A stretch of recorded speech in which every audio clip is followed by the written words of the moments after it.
늘 주 안에서 평안하시고 승리하시는 우리 모든 성도 되어지기를 주님의 이름으로 소망하며 축복합니다. 하나님께서 우리와 함께하여 주실 줄로 믿습니다. 옛날에 한 마을에 고목이 한 그루 서 있었습니다. 아주 오래된 나무 위에는 매 가족이 날라와서 둥지를 들고 새끼를 낳고 살고 있었고요. 그 고목나무 아래에는 멧돼지 가족이 또 마찬가지로 새끼를 낳고 옹기종기 살고 있었습니다. 이 매의 가족과 멧돼지 가족은요, 아주 평화롭게 살고 있었습니다. 위에 매 가족이 잎사귀를 먹고 떨어뜨리면 그것을 멧돼지 새끼들의 먹잇감이 되었고, 또 거기 남은 부스러기들이 매 가족의 새끼들의 간식거리가 되었습니다. 그렇게 서로 믿고 의지하면서 평화롭게 살았습니다. 그런데 그렇게 살아가는 것을 안이 꼽게 보는 하나의 동물이 있었습니다. 이 여우였습니다. 여우가 이 둘을 이간질시키기로 작정을 해요. 먼저 매에게 찾아갑니다. 매야, 너 그거 아냐? 지금 저 밑에 있는 멧돼지가 네 새끼들을 잡아서 새끼들에게 주려고 그래. 가끔 쿵쿵거리는 소리 들리지? 그거는 나무를 쪼아대서 결국에는 쓰러뜨리고 새끼들을 잡아먹을 거야. 이번에는 멧돼지에게 찾아갑니다. 멧돼지야, 너 가끔 저 위에서 매들이 날아다니는 거 보지? 그 내 집 앞에서 어슬렁어슬렁 날아다니는 거 보지? 그 매들이 새끼들을 낚아채서 그것을 쪼아서 저 매 새끼들에게 주려고 그래 라고 이간질을 시켜요.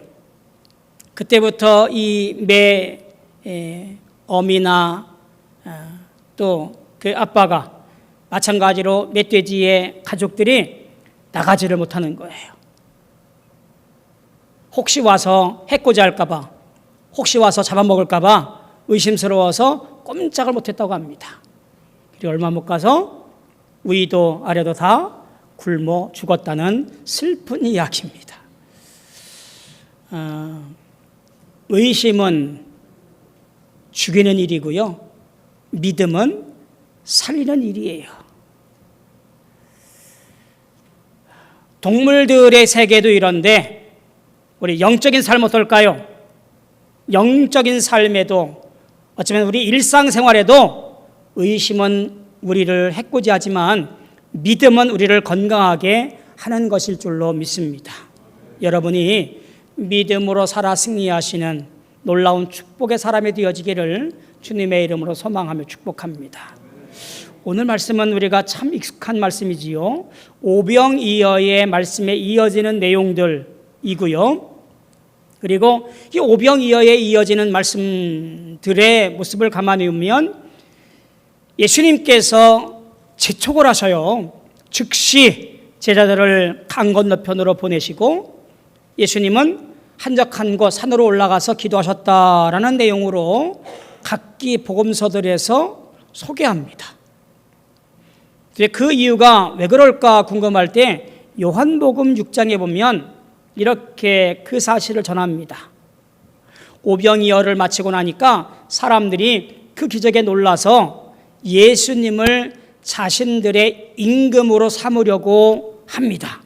그래서 이 일에 제자들이 동요하지 않기 위해서 먼저 보내고 예수님 또한 이 일을 멀리하고자 산으로 올라가시게 되었다라고 하는 것이 오늘 말씀의 원인이고 이유입니다. 이렇게 제자들을 즉시 보내는 와중에 일이 터지지요.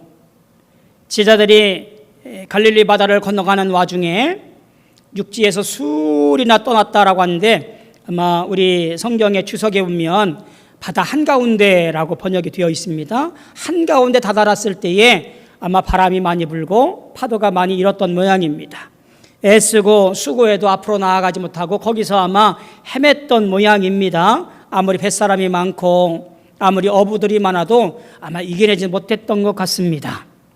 그렇게 고난당하는 와중에 여기 보니까 밤 사경이라고 되어 있는데 우리가 갖고 있는 시간의 개념으로는 새벽 3시에서 6시경입니다. 그러니까 밤이 새도록 애쓰고 수고한 거지요. 거의 기진맥진해 있는 비몽사몽의 순간에 해가 어렴풋이 떠오르는 그런 미명이겠지요. 그쯤에 저 멀리에서 예수님께서 물 위를 걸어 오십니다. 그리고 그 모습 보고 제자들이 유령이라 하여서 무서워서 소리를 버럭 지릅니다.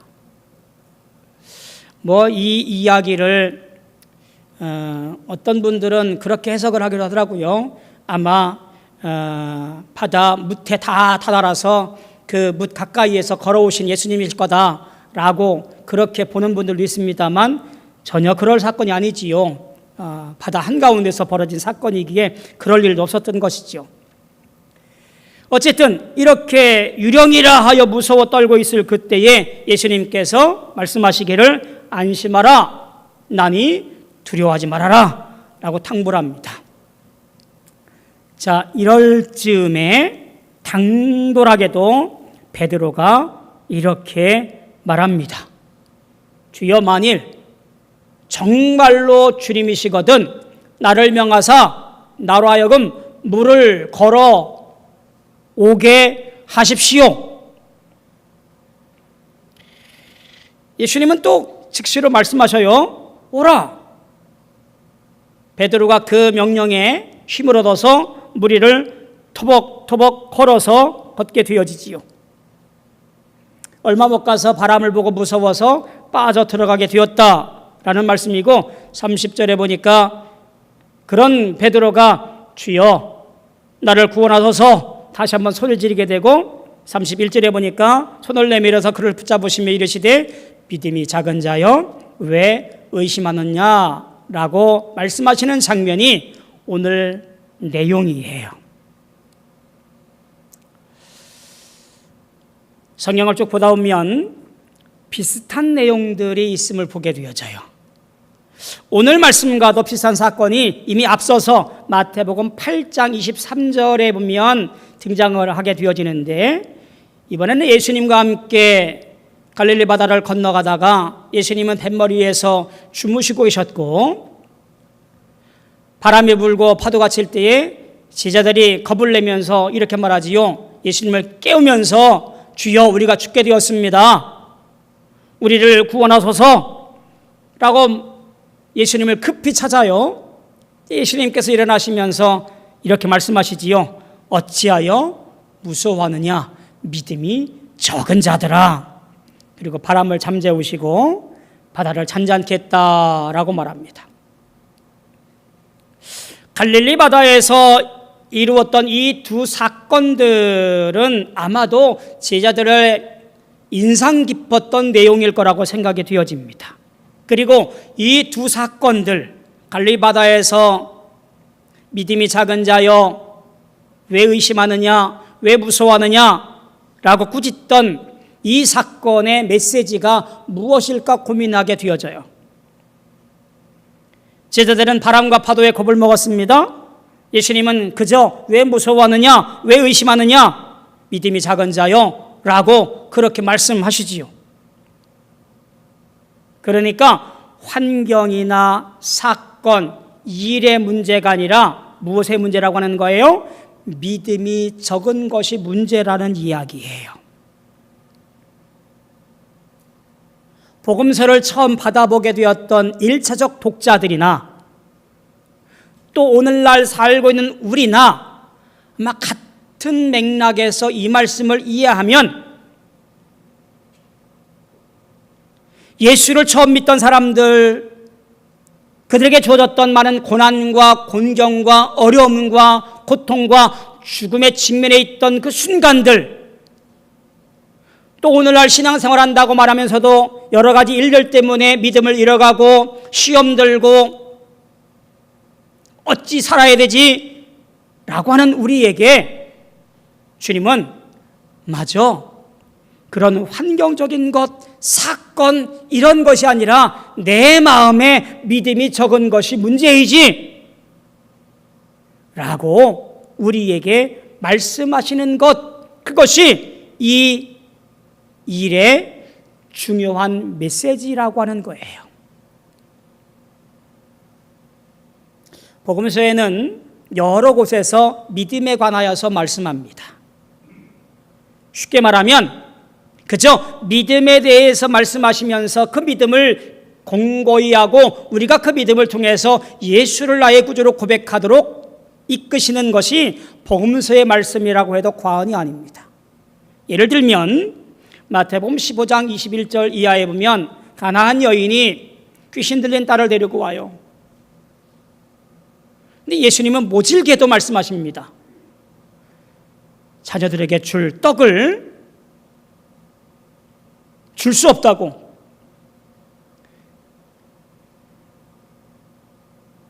개에게 나눠줄 수 없다고 그렇게 취급을 합니다. 여인이 대답하지요. 맞습니다. 개들도 주인의 밥상에 떨어지는 부스러기를 먹고 삽니다. 예수님이 그를 이렇게 말합니다. 내 믿음이 크도다. 내 소원대로 되리라 라고 말씀하시지요. 또 한 군데 보면 마태복음 17장 14절 이하에 보면 간질에 걸린 아들을 데리고 온 어미의 이야기지요. 제자들 앞에 데리고 옵니다. 그 제자들이 고치질 못해요. 예수님이 오셔서 그 간질병 환자를 고치고 일이 마감된 자리에서 제자들이 물어봅니다. 선생님, 우리는 왜 이것을 고치지 못했을까요? 예수님이 대답하지요. 너희 믿음이 작은 까닭이니라. 진실로 너에게 이르노니 너희에게 믿음이 기저시 하나만큼만 있어도 이 산더러 명하여 저기로 옮기라 하면 그렇게 될 것이라고 말씀하셔요. 믿음이 뭘까요? 지금까지 말해왔던 이 믿음을 가만히 볼 때, 아하, 믿음만 있으면 바람을 잔잔케 하고 파도를 잠재우고 호수 위를 걸을 수 있고 귀신을 쫓아낼 수 있고 난치병도 고칠 수 있는 것, 그런 것이 믿음인가? 라고 질문하게 되어지지요. 그 질문 앞에 아마 두 가지 반응이 있을 것 같아요. 주님, 저에게도 믿음을 주셔서 이 일들을 이겨낼 수 있도록 믿음을 도와소서. 간절하게 원하는 사람이 있고요. 또 한 사람은 에이, 그것이 뭐 이루어질 수 있어? 라고 믿음에 관하여, 사건에 대하여, 역사에 대하여 그저 무관심하게 적당히 거리를 두르는 아마 모습이 있을 것 같아요. 여러분들은 과연 어느 쪽의 반응을 감당하고 있습니까? 나아가서 믿음이 적은 자란 무슨 말일까 하는 생각도 되어지게 됩니다. 그러니까 믿음이 작다라고 하는 것은 무슨 얘기예요? 믿음이 없다라는 말이 아니지요. 그게 책망하는 것도 아니에요. 베드로에게 믿음이 없는 것이 아니라 그의 믿음이 작다라는 이야기예요. 왜 그럴까? 믿음이 작아지는 것은 당장 눈에 보이는 어떤 것, 쉽게 극복할 수 없는 것, 성경에 보니까 그것은 파도와 바람이라고 보게 되어지지요. 배가 난파될지도 몰라. 다 우리 죽게 생겼어. 이게 뭐예요? 의심이라고 하는 거지요. 예수님을 의심한다고 하는 것이 아니라 믿음과 주님을 향한 마음에 앞서서 걱정과 의심을 내세워서 믿음에 도달하지 못하도록 가로막고 있는 것, 바로 그것이라 있는 거예요. 예수님이 앞에 있음에도 불구하고 바람 때문에 무서워서 물속으로 빠져들고 있는 베드로의 모습이 바로 극명하게 보여지는 믿음과 의심 사이에서의 모습입니다. 자, 의심에 떨어지지 않도록 할 수 있는 방법이 없을까? 해결책이 있을까? 사실은 찾기가 어려워요. 왜요? 다 아시잖아요. 현실을 살다 보면 걱정이 앞서는 것이 우리의 나약한 모습이기 때문에 그래요. 그러니 복음서는 물론이거니와 성경 전체를 보아도 믿음에 관하여 그렇게 강조합니다. 쉽게 해결될 것이라고 한다면 성경 여러 곳에서 믿음에 대해서 강조하고 얘기할 필요가 없겠지요. 그죠? 하나님만 의지하고 믿으면 다 돼. 예, 맞습니다. 믿겠습니다라고 해결되어지는 것이면, 간단한 문제면 성경에서 믿음에 대해서 그렇게 논할 필요가 없겠지요. 이게 쉬운 일이 아니에요. 믿습니다 라고 한마디 하면 끝나는 것이 아니라 그렇게 돌아서면 또 문제 앞에 무너지고 의심하고 믿음이 사라지고 걱정하고 원망하고 세상에 조롱거리가 되어지기도 하고 그런 것이 우리의 믿음 생활이에요. 그런데 분명 아셔야 되는 것이 있습니다. 믿음에 대하여 우리가 점점점 깊어지고 믿음에 대하여 확실하여지고 믿음에 대하여 굳건해질 수 있는 것은 어떤 심오한 경지가 있는 것도 아니고요, 복잡한 것도 아니고요, 어려운 것도 아니에요. 어떻게 보면 아주 단순한 거예요. 그것이 무엇일까요? 매일매일 순간순간마다 하나님과 가까워지려고 애쓰고 노력하는 거예요. 친구 사이가 가까워질수록 뭐가 생기냐면 우정이라는 것이 생겨요. 그림을 가까이 하는 사람들은요, 아는 만큼 보인다고요, 늘 주변에 화랑을 돌아다니면서 그림을 보고 이해하려고 애써요. 가까이 하면 할수록 이해하게 되어지고 이해는 확신을 갖게 되어지지요. 오늘 우리 성도들의 문제가 무엇이냐면 하나님께 가까이 가려는 생각 자체가 없어요. 그러니 믿음의 깊이는 맛볼 수가 없게 되는 거지요. 더 정확히 말하면 내가 예수를 믿는다라고 말하지만 하나님과 가까워지는 방법을 잘 모르는 것 같아요. 그저 주일날 예배 가면 하나님과 가까워지는 거지. 정해진 순서에 따라서 11조 하면 하나님과 가까워지는 거지. 이번에 우리 여선교회 주방 봉사라고 하니 내 손 한 번 더 들여서 같이 봉사하면 하나님과 가까워지는 것이라고 생각을 합니다. 모범적인 신앙생활이지요. 그러나 바리새인처럼 율법적인 신앙생활을 하게 되어지고 그것이 목표가 되어집니다. 이런 것들에 갖게 되어지는 위험이 뭡니까? 바로 자기의, 자기 교만, 그것에 빠진다라는 얘기예요. 내가 이만큼 했는데, 내가 이 정도인데 복 받기 충분하고 존경받기에 이만한 것이 어디 있어? 라고 하는 교만에 빠지기 쉽지요. 교회에서 교양 있고 건전하다고 생각하는 사람들의 모습이 대부분 그렇습니다. 그런데 안타깝게도 이런 방식으로는 영혼의 만족이 주어지지 않습니다. 하나님과 가까이 간다라고 하는 것은 어떤 뜻일까요? 하나님과 가까워진다라는 것은 무슨 얘기냐면 내 삶으로 하나님의 은혜를 받아들이는 것이 바로 믿음의 만족을 얻는 거예요.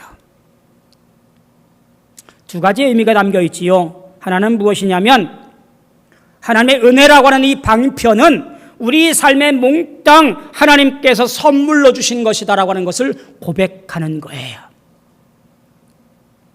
쉽게 말하면 내 것이 아니라는 말이에요.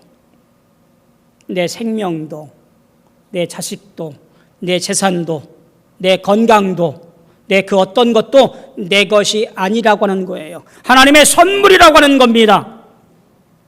그러니 선물을 받고 불평을 할 수가 없어요. 종종 우리 성도님들이 텃밭에서 키우셨다고 이렇게 작물을 가지고 오셔요. 오이도 가지고 오시고 상추도 가져오시고 고추도 가져오셔요. 잘 먹고 있습니다. 받고 나서 상추가 왜 이렇게 삐쩍 말랐어? 오이에 왜 이렇게 화상을 입었어? 고추가 생긴 게 왜 이래? 이렇게 불평하지 않아요. 선물로 받은 것이기에 그저 감사하게 잘 먹고 기도하는 것뿐이지요. 내 인생 왜 이래?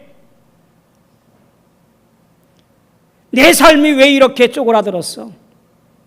내 건강이 왜 이렇게 남들보다 못해?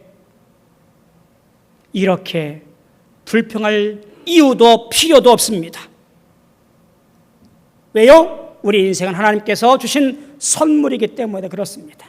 궁극적으로는 예수 그리스도를 통하여 죄와 죽음에서 구원받은 인생이기 때문에 그렇습니다. 구원은 내 노력으로가 아니라 하나님의 은혜이며 선물인지라 우리는 이 사실을 늘 경험하며 감사하며 찬송하는 믿음의 삶을 살아갈 뿐이에요. 또 하나는 하나님의 선물이기에 다른 어떤 것들과도 비교할 수 없을 정도로 귀하고 아름답습니다. 나는 이런데 저 안목의 집사는 어떻게 저렇게 행복할 수가 있어? 나는 이런 일이 생기는데 왜 내 옆집에는 늘 깔깔깔 웃음소리만 들려?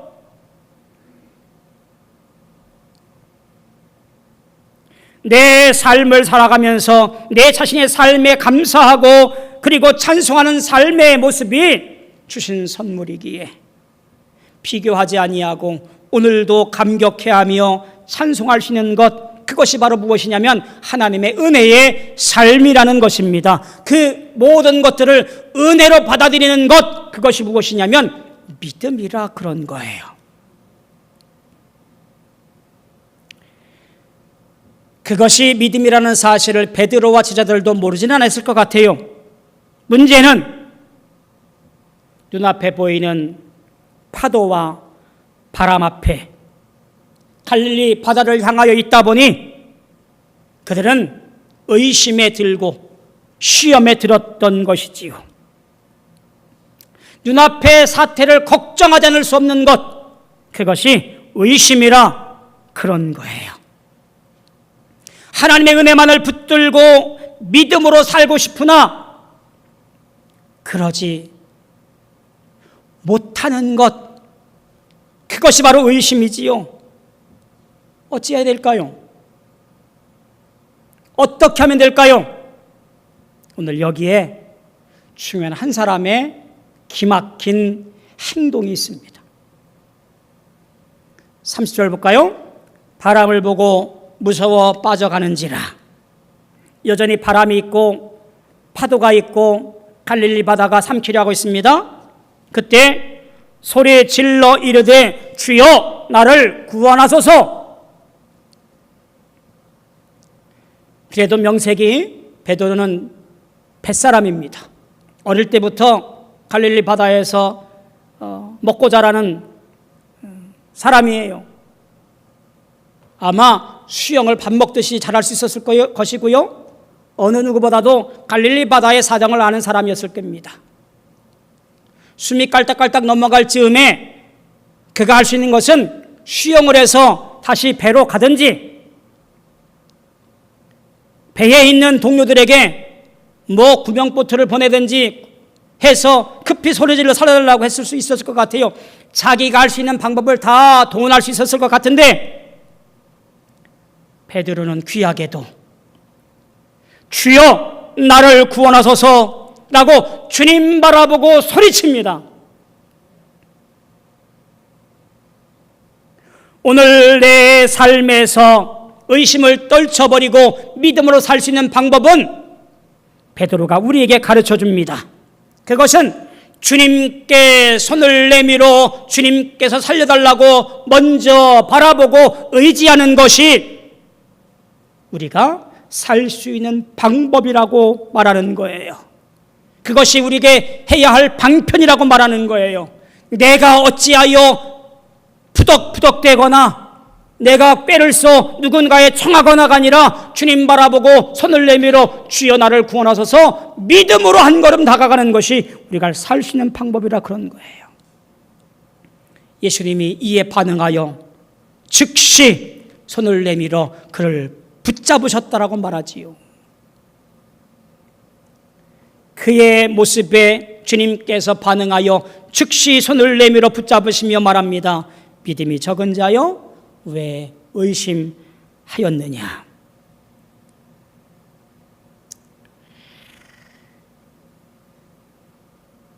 작은 믿음으로 있었기에 가능했지 않았을까요?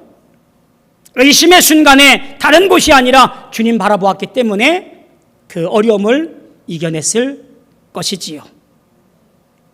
놀라웠게도 예수님께서 배에 오르시자 바다가 잔잔해지고 파도가 잦아들게 되어집니다.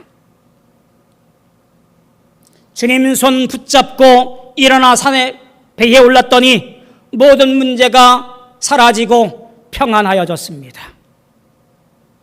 내 인생의 문제에 파도가 치고 바람이 칠 그때에 주여 나를 구원하소서 손을 내밀었더니 내 인생 위에 주님께서 올라섬으로 말미암아 평안하여지고 구원받게 되어짐을 보게 되어집니다. 그것이 무엇일까요? 믿음으로 고백하게 되어지는 믿음이지요. 제자들이 절하며 이렇게 고백합니다. 33절 하반절에 보니까 진실로 하나님의 아들이로소이다. 아마 이 고백은 초기 기독교 공동체 신앙인들의 고백이었을 겁니다. 그리고 오늘 우리가 믿음으로 나아가 주 앞에 손 내밀어 찬송해야 할, 주님께로 향해야 할 가장 중요한 신앙 고백입니다. 하나님께서 우리를 책임져 주시어서 이끌어 주심으로 말미암아 이 땅에 보내주신 예수 그리스도가 우리의 주님이십니다라는 신앙적 고백인 거지요. 마음으로 믿고 입으로 시인하고 구원에 이르게 하는 고백의 말이 하나님의 아들이십니다라는 고백입니다. 사랑하는 성도 여러분, 여러분은 지금 믿음과 의심 사이 어디쯤에서 신앙생활하고 계십니까? 의심이 있을 때 그 의심은 우리를 그저 무너뜨리고 시험 들게 하고 방황하게 할 뿐이에요. 그러나 믿음은 우리 인생과 믿음과 삶의 영적인 것들을 바로 세워가는 능력입니다.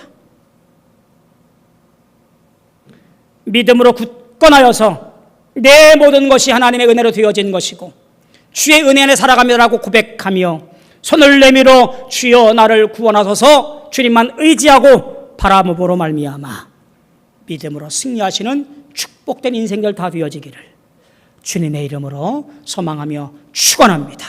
기도하겠습니다.